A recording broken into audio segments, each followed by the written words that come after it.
Hello and good Sunday afternoon here from Cuenca. This is Better Than Before. I'm Dave Edelstein, here to talk to you again about communicating, relating, connecting, mindfulness, and all of the things that go with that. And today I'd like to talk about something that goes with that. And hello, Joanne. And talk a little bit about risk. Uh, Risk is a popular word in modern business and in modern life and in modern growth coaching. Mike, it's great to see you. And in modern growth coaching and personal development, risk is often taken as the opposite of safety or security. Uh, but those who view things in a larger context often point to risk as, in a way, the only security. Because the only constant in life, as it's often said, the great cliche of this, the only constant in life is change. If you take no risks, you're counting on the idea that you will be able to remain safe and secure without change. And that's really impossible. We have to adapt. The world around us is constantly changing. The people around us are constantly growing. Everybody is having new experiences. Everybody is learning. With everything we learn, we change. The world around us is changing. Technology is changing. The weather is changing. Everything is changing. And if we just hunker down,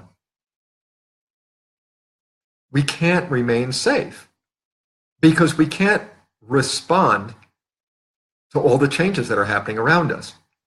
So there always comes a point, no matter how turtle in a shell we are by nature, there always comes a point where we have to stick our head out and move forward and take a chance.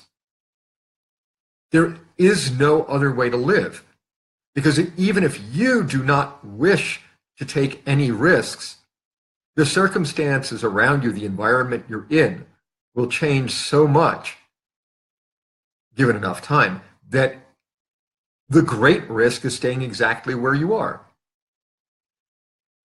It's sort of like wearing your heavy winter coat on into July. If you don't take the risk to take the thing off as the weather warms up,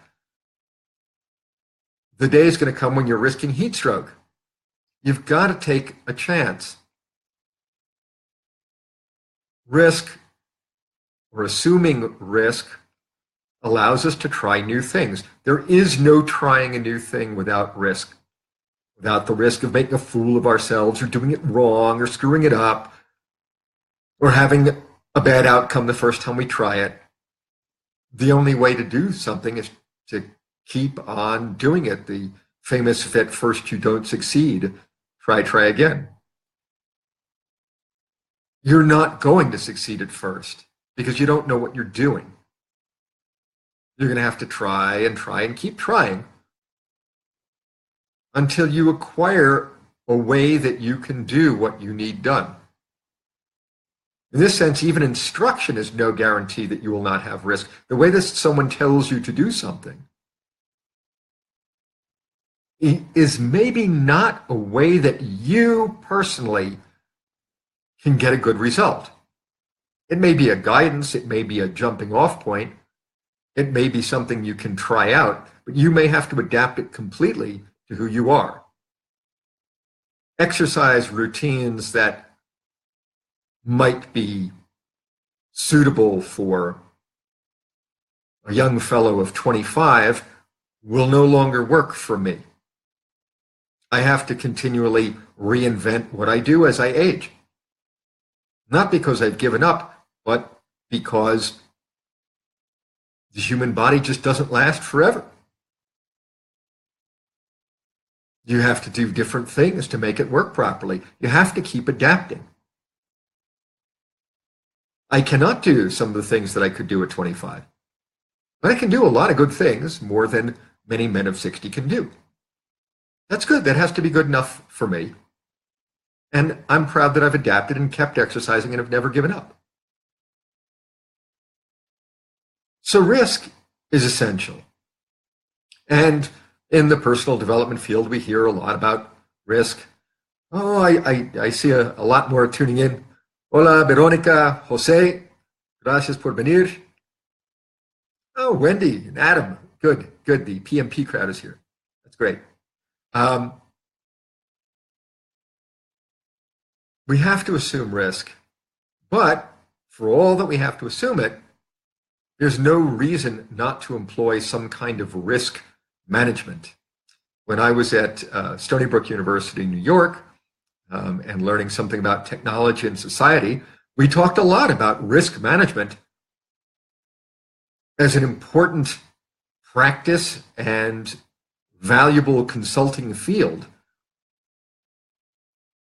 because no person or enterprise should blindly forge ahead without considering risks and how to manage and mitigate things if things go wrong. You can assume risk without betting your entire life on the outcome. Yes, risk is the way forward, and a full-blown, desperate dedication to security will not allow that to happen. There's an intermediate zone where risk is assumed or undertaken and then managed. You don't have to run away and join the circus. That's not managing your risk, it's just assuming enormous amounts of risk. In fact, so much risk that you may not be able to manage it, and it may guarantee your failure. You have to take risk in medicinal doses, enough to make you grow, not so much as to kill you. So even as we do the personal development thing and assume risk and try new things and take chances, there's no urgent need to ignore safety 100%. Mike here is putting up an example about bicycle riding. Well, we learn to ride a bike. We start with training wheels. We start with intermediate seat heights. We start with risk that we can handle. And as we grow and become stronger and our balance improves and our sense of managing the bike gets better, yeah, we take those training wheels off, which at one point might have been very risky. And as a final step in a process that's taken a few days or a few weeks, no problem at all. Basically no risk at all. And we've arrived. We're riding a two-wheeler and we're perfectly safe doing it. So if launching yourself into free fall seems like too much risk, well, think about how you can undertake the same risk while still managing for some safety. It doesn't have to be all one or the other. You just have to take some risk, a little. Move yourself forward. Hola, Pedro. Hi, Michelle. Happy Sunday. Happy Sunday, Michelle. So I'm going to leave you with this idea that you can undertake risk because you don't have to sacrifice all of your safety. You can retain things that you need to feel safe and still put yourself out there. Still try some new things and move yourself forward without scaring the daylights out of yourself. But you can take that risk. You can take a little and then a little more. So do have a happy Sunday, as Michelle wishes me, and I wish all of you. Thanks very much for tuning in. I'll see you again tomorrow. And oh yeah, like and share if you do like. And I'll see you again. Stay in touch. Bye now.